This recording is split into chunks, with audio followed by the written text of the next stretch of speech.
د فتنې علماء کرام حضراتو دو تعریفات کړي دي، یو قدیم تعریف دی او یو جدید تعریف دی.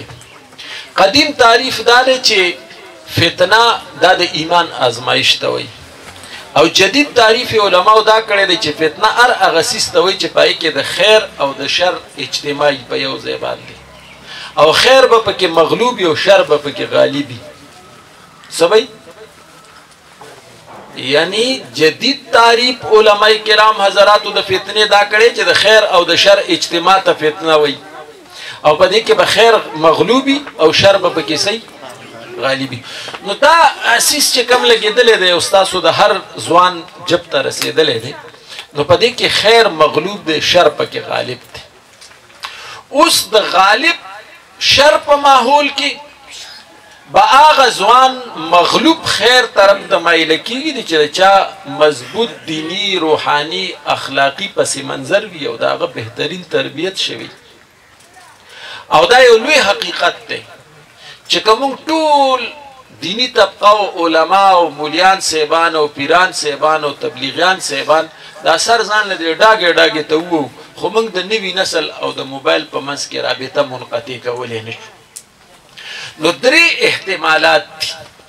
یو احتمال دا دی چې دا څیز موږ راواخلو او د خپل ټولو نقصاناتو سره قبول کو، نو به حیثیت مسلمان او به حیثیت پښتون دا موږ دپاره ممکن هم نه ده او قبول هم نه ده.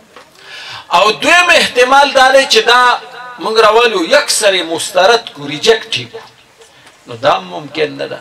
او دریم احتمال دا دی چې د دې د شرونو نه ځان وساتو او د دې خیرونه خپل کو. اسیم حکمت او خیر دا د مؤمن ګمشده میراث بللی شوی دی.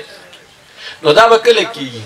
دا به هله کېږي چې زه او تاسو خپل بچي تربیت په صحیح معنو کې وکړو او د ده نه ښکلی انسان جوړ کړو، د ده نه ښکلی مسلمان جوړ کړو. دا د دې وخت چیلنجونه دي، د دې وخت مشکلات دي چې دا به را روان وخت کې که تاسو نن په دې غر کې ناست یې. اوس ما هسې ذهن کې مې چې دا خو غر په لمن کې ناست یم چې موکه ته په زونګ باندې مروره د نیټ سیګنل شته دی او په ټیلینار باندې د نیټ سیګنل شته.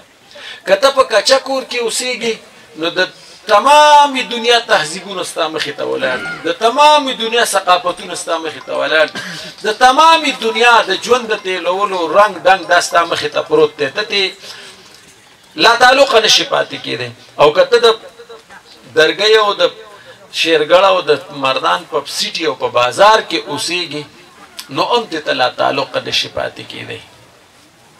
نو ما عرض دې پورې وکړو چې ته به د ځان نه د 21مې صدۍ پلار جوړ کړې، صرف روټۍ به نه خوري او لږ یو خوا بل خوا به ګوري، او د دې خپل بچي دا نفسیاتي نبض نه دی، نفسیاتي نبض دا په دې باندې به لږ لاس کېږدي او د ده د ژوند د ترجیحاتو تعین به لږ وکړي.